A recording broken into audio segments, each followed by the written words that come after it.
Madam ఆవిడ పిలవండి madam. So Madhavi గారు ఈ ప్రోగ్రామ్ కి కాల్ చేసి తన ఇష్యూ అంతా కూడా చెప్పిన తర్వాత మరి మణికంఠ వెనకాల ఉన్నటువంటి ఆవిడ ఎవరు అనేది మా టీం వాళ్ళందరూ కూడా ట్రేస్ చేయడం అనేది జరిగింది.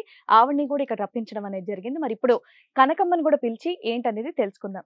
కనకమ్మ రండి. నమస్కారం అండి. నమస్కారం. నమస్తే. కూర్చోండి. మా అమ్మగారు వచ్చారు. మీ అమ్మ మా అమ్మగారు తను. ఏమ్మా మీ కూతురు ఈవిడ? ఈవిడేనా మనం వాళ్ళు ట్రేస్ చేస్తాం. మీ అమ్మ యాక్చువల్ గా అక్రమ సంబంధం ఉన్న ఆవిడ. ఏంటి మనకంట? నాకు తెలియదు సార్ ఏయ్, మా అమ్మ తెలియదా? ఏం ఎప్పుడు మాట్లాడుతున్నావు? తెలీదు? సార్ నేను అడిగాను సార్, అడిగితే నేను భర్తతో డైవర్స్ చేస్తున్నాను, నాకు పిల్లలు లేరు అని చెప్పింది సార్. అమ్మ నీకు కొంచెమైనా బుద్ధి ఉందా అసలు? నేను ఇష్టపడే తోడుతో నువ్వు తిరుగుతావేంటి? నీకు తెలుసా ఇంతకు అబ్బాయి మీ అమ్మాయి లవ్ చేస్తున్న అబ్బాయి అని? అమ్మో ఇప్పుడు వాడి వల్ల నేను 2 months కన్సీవ్. ఇప్పుడు నా పరిస్థితి ఏంటి?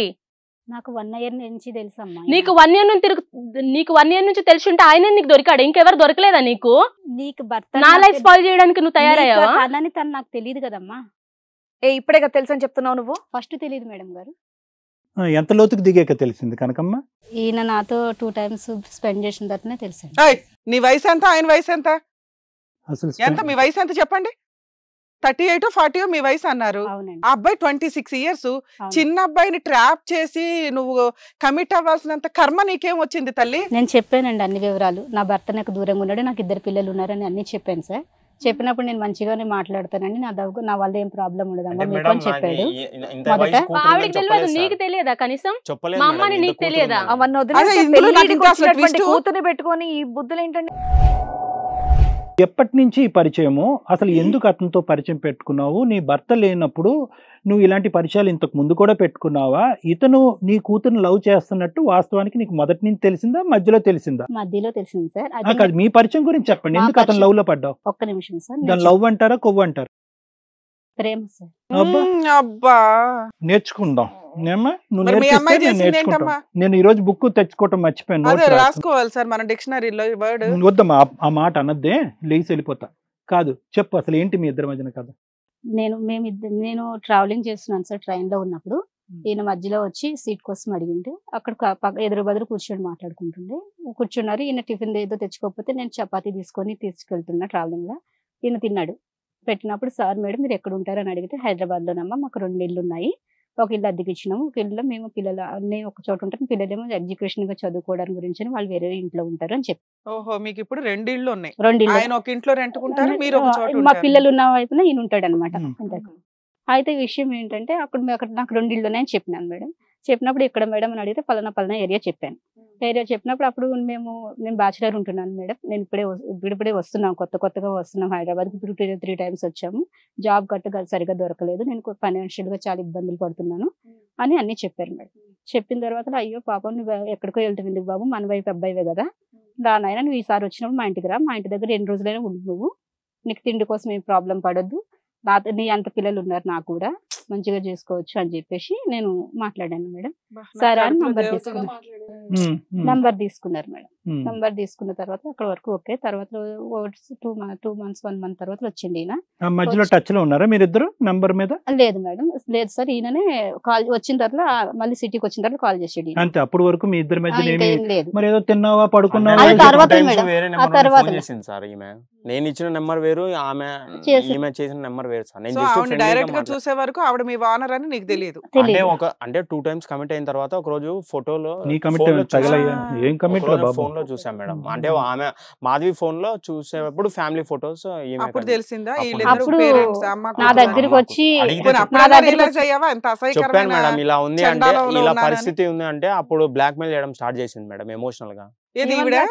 ఈవిడికి ఆల్రెడీ కూతురుతో సంబంధం ఉందని తెలిసినాక బ్లాక్ మెయిల్ చేయడం స్టార్ట్ చేసింది. నా కూతురు నీకు ఇచ్చి చేయాలంటే నువ్వు నాతో ఉండాలా, నాతో ఉండాలంటే. ఏం మాట్లాడుతున్నావు? అవునండి అన్నానండి, నా బిడ్డ నా కళ్ళ ముందే ఉంటది కదా సార్, నా బిడ్డ నా కళ్ళ ముందే ఉంటాను, నువ్వు ఆయనతో ఉంటావా? ఏంటి సాంప్రదాయం ఏంటమ్మా? ఎక్కడ వెళ్ళలేదు అంటే మీరు ముందే అనుకున్నారమ్మా చేసుకుంటే ఒకరినే చేసుకుందాం అని? ఆవిడ అనుకున్నారు, అందుకే ట్రైన్ లో వచ్చినప్పుడే నంబర్ ఇంట్లో ఆయన సెటప్ చేసుకున్నారు. నంబర్ తీసుకునే వరకు ఇద్దరు రిలేషన్ లో ఉన్నారని నాకేది తెలియదమ్మా. తర్వాతలో ఈ అబ్బాయి నాకు చెప్పాడు 3-4 months లో తెలిసింది. అదైనా ఈ అబ్బాయి నాకు రెండోసారి కలిసినప్పుడు ఫోన్ లో చూస్తుంటే సెల్ ఫోన్ చూస్తుంటే తెలిసినాక ఒక స్త్రీగా నీ ఫీలింగ్ ఏంటో చెప్పు, నాకు అర్థం కావట్లా. నేనైతే ఒకటే చెప్తున్నాను మేడం గారు, నా బిడ్డ నా కళ్ళ ముందు ఉంటది. ఏంటి ఏం మాట్లాడుతున్నావు? ఈ అబ్బాయి నాకు కావాలి మేడం. ఇలా ఎమోషనల్ గా ట్రాప్ చేస్తాను మేడం. ఇప్పుడు నీకు అబ్బాయి కావాలంటే నేను కన్ఫ్యూజ్ ఉన్నా, నా పరిస్థితి ఏంటి? నువ్వు ఆ ఇంట్లో ఉండు, నేను ఈ ఇంట్లో ఉంటా. అలాంటప్పుడు నువ్వెందుకు నాతో అదే మాట 6 నెలల కిందట నాకు ఇలా చెప్పేస్తే నేను సైడ్ అయిపోతాను. అది ఈయనకు అడుగు, చెప్పలేకపోయినాను. నాకైతే ఈయన కావాలి. నీకు సంబంధం లేదా? మళ్ళీ అట్లాంటప్పుడు స్టార్టింగ్ లో వచ్చినప్పుడు నంబర్లు ఇవ్వడము, ట్రైన్ జర్నీ ఇవన్నీ ఎందుకు? అవి నువ్వు దొరకవా? రెంట్కి నీళ్ళు ఒకదే ఉందా? సొంత కూతురికి ఇట్లా మోసం చేయాలని చూస్తావా? నేను అనుకోని మీ ఇంట్లో దిగలేదు, మీ అమ్మ చెప్పింటే దిగలేదు, నేను అనుకోకుండా దిగాను అంతేగాని మీ అమ్మ నువ్వు కూతురు అని ఆవిడే అంటున్నారు కదా, మా అమ్మాయి అంటుంది కదా నాకు ఇట్లా 2 ఇల్లులు ఉన్నాయి, నా పిల్లలు ఇక్కడ ఉంటారు, వాళ్ళు అక్కడ అట్లంటే మాది 2 ఇల్లులు ఉన్నాయంటే మీ ఇల్లులే అని డైరెక్ట్ రాలేదు. నేను ఆటో దిగి మీ ఇంట్లోకే రాలేదు, ఎన్నో ఉన్నాయి ఇల్లులు. నేను యాక్సిడెంటల్ గా వచ్చాను అంతే. నువ్వు మళ్ళీ ఆవిడకి సపోర్ట్ చేసినట్టు ఎందుకు మాట్లాడుతున్నావు? ఇప్పుడు సరే ఆవిడకైతే తెలియదు, ఆవిడ కూతురు. ఇప్పుడు ఈయననే ఉన్నారమ్మా, నీకు ఇంకెంతమంది ఉన్నారా బయట? లేదమ్మా, ఈయననే. ఒక కూతురు కొంచెమైనా సిగ్గుందా? నాకు అడగడానికి సిగ్గు అనిపిస్తుంది. ఉరేసుకోవడం బెటర్ నువ్వు ఇట్లాంటి సీన్ ఎన్నాక. అందుకే నేను అబ్బాయికి పెళ్లి చేసుకుంటా అంటే ఇంక ఇప్పుడు వద్దు టైం అంటే ఈ లోపల నువ్వు సెటప్ చేసుకున్నావన్నా? అందుకే మాధవి నేను తప్పు తెలుసుకొని వదిలేయమంటాను. ఇప్పుడు మా అమ్మ కూడా ఏమైనా ప్రెగ్నెంట్ ఉందా ఇప్పుడు? దాంతో కూడా అట్లనే బిహేవ్ చేసావా? లేదు అడుగు. బిహేవియర్ అయింది కానీ ప్రెగ్నెంట్ ఇట్లాంటి వాళ్ళకి నాకు అవసరం లేదు మేడం, ఏదో ఒకటి క్లియర్ చేయండి అంతే. ఒకే ఇంట్లో ఇప్పుడు ఈయన అంటున్నాడు, మా అమ్మ అంటుంది నాకు ఆయన కావాలి. ఇప్పుడు ఒకే ఇంట్లో ఆయనేమో తల్లి నంగనాచలో మాట్లాడు. నెత్తి మీద నాకు అదే సార్ రివర్స్ లో వెళ్తాను సార్. ఏంటి ట్రాప్ చేశాడు? నా కూతురు దగ్గర బంగారు, నా దగ్గర బంగారు తీసుకొని మమ్మల్ని బ్లాక్ మెయిల్ చేస్తాను. సో నిన్నే ఇరికించేటటువంటి ప్రయత్నం బ్లాక్ మెయిల్ చేస్తాను సార్. రివర్స్ గేమ్ ఆడతాను మేడం. అమ్మ కనకమ్మ, నీకు ఈయన ఒక్కడేనా ఇంకా చాలా మంది ఉన్నారా? ఇలా నమ్మకంగా లేదమ్మా, ఎందుకంటే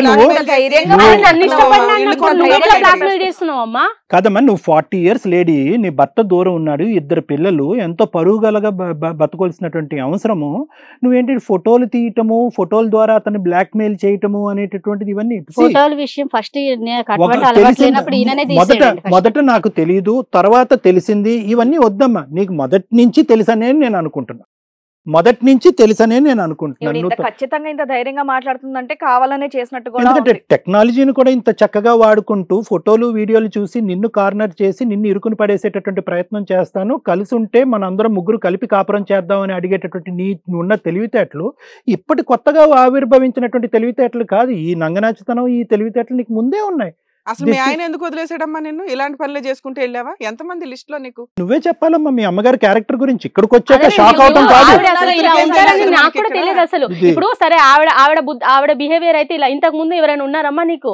నీకు అంత ఉందంటే బయట ఎవరికైనా డబ్బులు ఇచ్చిన అబ్బాయిలు వస్తారు కదా, ఇప్పుడు అమ్మాయిలు కూడా వస్తున్నారు, అబ్బాయిలు కూడా వస్తున్నారు. అట్లా చేసుకుంటే అంటే ఆస్తులు ఇవ్వమంటే నువ్వు వెళ్ళిపోయినావా వాళ్ళ ఇంటికి? ఆస్తులు ఇస్తానంటే నువ్వు వెళ్ళిపోయినావా? ఎందుకు 2 ఇల్లు ఉన్నాయి, ఎందుకు 2 ఇల్లు ఉన్నాయని నేను అనుకుంటున్నాను. ఆవిడ ఒక చోట ఇండివిడువల్ గా ఎందుకు ఉంటుందంటే ఇక మీలాంటి వాళ్ళు ఎంతమంది దగ్గర ఆవిడ ఇప్పుడు ఆవిడకి బుద్ధి లేదు, దానికన్నా నీకు ఎక్కువ బుద్ధి లేదు అసలు. నువ్వు మీ అమ్మని తెలిసిన తర్వాత నేను చాలా చెప్తే సరే అది వినకపోతే నాకు చెప్పాల్సింది. ఇప్పుడు వాడేం తక్కువ తెలియలేదు మాది, వాడేం తక్కువ తెలియలేదు. ఇద్దరి మధ్యన గేమ్ ఆడాడు. ఇద్దరికి కొత్తగా ఇక్కడ షాక్ అయింది ఏమీ లేదు. మొదటి నుంచి నువ్వు అతను లవర్ అని చెప్పి ఆవిడకి తెలుసు. ఓకే, ఈవిడ నీ తల్లి అని కూడా అతనికి తెలుసు. So there is no secret here. మన మీద ఏదో ఈ రోజు ఏదో ఒక మిస్టేక్ అనుకోకుండా 6 నెలల క్రితం కమిట్ అయిపోయిన తర్వాత వెనక్కి వెళ్ళకపోయానని చెప్పి వైన్ బాటిల్ని, విస్కీ బాటిల్ని బ్లేమ్ చేస్తున్నాడు. కానీ అతను మొదటి నుంచి ఇదంతా ప్లాన్ చేశారు. ఇద్దరు కలిపి అలవాట్లు ఉన్నాయి మేడం. నీకేం లేవమ్మా? నా కూతురికి మళ్ళీ వేరే వాళ్ళ దగ్గరికి వెళ్లకుండా ఉండాలని చెప్పి నా కూతురికి చెప్పాల్సింది. నీకెందుకు? నేను మార్చుకుంటా అవసరం అయితే. ఆయన మంచిగా ఉంటే పెళ్లి అయినాక నేను మార్చుకుంటా, నీకెందుకు? ఈ అబ్బాయిని వదిలిపెట్టి వెళ్ళమని నన్ను. ఎవరిని వదిలిపెట్టి వెళ్ళమని? నన్ను వదిలిపెట్టి పొమ్మని. అమ్మా నువ్వేమో అతన్ని వదిలిపెట్టి వెళ్ళమన్నానా అంటున్నావు, ఆయనేమో నన్ను బ్లాక్ మెయిల్ చేస్తుందండి, వెళ్ళిపోతే సూసైడ్ అటెంప్ట్ చేసుకుంటానంటుంది, కేసులు వేస్తానంటుంది అంటున్నాడు. మీరిద్దరూ కలిపి ఈ పిల్ల జీవితం నాశనం చేశారు. తెలుస్తుందా మీకు? నా బిడ్డ జీవితం ఇవన్నీ తల్లి క్యారెక్టర్ పనికొస్తావా? నువ్వు తల్లి అనేదానికి అసలు పనికొస్తావా? నీ పేరు ఇట్లా కూతురు లైఫ్ తో ఆడుకోవడం అసలు నీకు కరెక్ట్ బుద్ధి ఉందా అసలు? మాధవి నేను రియలైజ్ అయిందా? ఆవిడేంటి అసలు నీకు బుద్ధి లేదు. నీకు బుద్ధి లేదు అసలు, నీకు కొంచెమైనా సెన్స్ ఉందా అసలు? అసలు నీకు ఫస్ట్ కొంచెమైనా సెన్స్ ఉందా? ఫస్ట్ వీడికి బుద్ధి లేదు, వీడికి బుద్ధి లేదు. ఫస్ట్ కొట్టిన తప్పలేదమ్మా, కొట్టిన తప్పలేదు. కొట్టకు ఏంది కొట్టకు? వాడిని కలిపి తింటా. నువ్వేం నువ్వు సపోర్ట్ చేసేది? నీ గురించి నా లైఫ్ నువ్వు నీ స్పాయిల్ గురించి నేను నా జీవితం నాశనం చేసుకుంటున్నా. నా గురించి అయితే నేను ఆడ దగ్గర పడుకోమని చెప్పినానా? వాడు నాకు చెప్పలేదమ్మా. వాడిని చెప్పలేదంటే నీకు కొంచెం బుద్ధి ఉందా అసలు? మొదటి నీకు నుంచి నీకు కొంచెం సెన్స్ తెలుసమ్మా. ఉందా? దాంట్లో నా బిడ్డ జీవితం నాకు ముఖ్యం మేడం గారు. నా బిడ్డ జీవితం నాకు ముఖ్యం మేడం. సమాధానం చెప్పండి. నాకు నా బిడ్డ జీవితం ముఖ్యం. నా బిడ్డ నాకు ఆవిడే నా బిడ్డ కావాలి. జీవితం నీకు జీవితం ముఖ్యం ఉన్నప్పుడు నేను చెప్పినప్పుడు నువ్వు మాట్లాడి అబ్బాయికి పిలిపించి నువ్వు ఒప్పుకోవాలి, అంతేగాని నీకు నువ్వు కొద్దిగా అబ్బాయితో అమ్మా. తిరగడం కాదు. ఈవిడికి ఏమైనా మెంటల్ ఉందమ్మా? ఎందుకంటే కనుక నా బిడ్డ జీవితం నా ముఖ్యం, నా బిడ్డ మొగుడిని నేను పక్కన కూర్చోపెట్టుకుంటే కనుక నా బిడ్డను నేను కాపాడినట్టు అనుకుని ఒకే ఇంట్లో ఉంటే పోనీ మా అమ్మ క్యారెక్టర్ ఇదేని నాకు తెలుస్తుంది. ఆవిడ ఎక్కడ ఉంటారు, నేను ఎక్కడ ఉంటా, ఆవిడ ఏంటి నాకు ఎలా తెలుస్తుంది? నిన్న అసలు అనడానికి కేసులో ఏమీ లేదు. ఎందుకంటే ఒక అమ్మాయి ప్యూర్ గా ఒక అబ్బాయిని చూసింది, హెల్ప్ చేసింది. అసలు ఈ రోజుల్లో ఇట్లాంటి అమ్మాయిలు కూడా దొరకట్లే బయట. నువ్వు హెల్ప్ చేసి అబ్బాయికి జాబ్ ఇప్పించి వాడిని లైన్ లో పెట్టి కరెక్ట్ గా అమ్మాయి పర్ఫెక్ట్ గా మ్యారిటల్ రిలేషన్ ప్రపోజల్ ఇచ్చింది. అది కరెక్టే మేడం. కానీ అద్దె డబ్బులని ఈ అబ్బాయికి ఇచ్చిన, నా ఇంటి మీద వచ్చిన అద్దె డబ్బులని ఈ అబ్బాయికి ఇస్తాను నేను. ఏమి మాట్లాడకమ్మా, నేను నిజం చెప్తున్నాను. ఇది షో అంటే ఏదో వచ్చాను కానీ మరి ఇలాంటి దరిద్రం వినాల్సి వస్తుందని మాత్రం నాకు తెలియదు. ఎందుకు వచ్చానో ఈ ప్రోగ్రామ్ అన్నట్టుగా ఫస్ట్ టైం అండి. చాలా దరిద్రంగా ఉంది వినటానికి.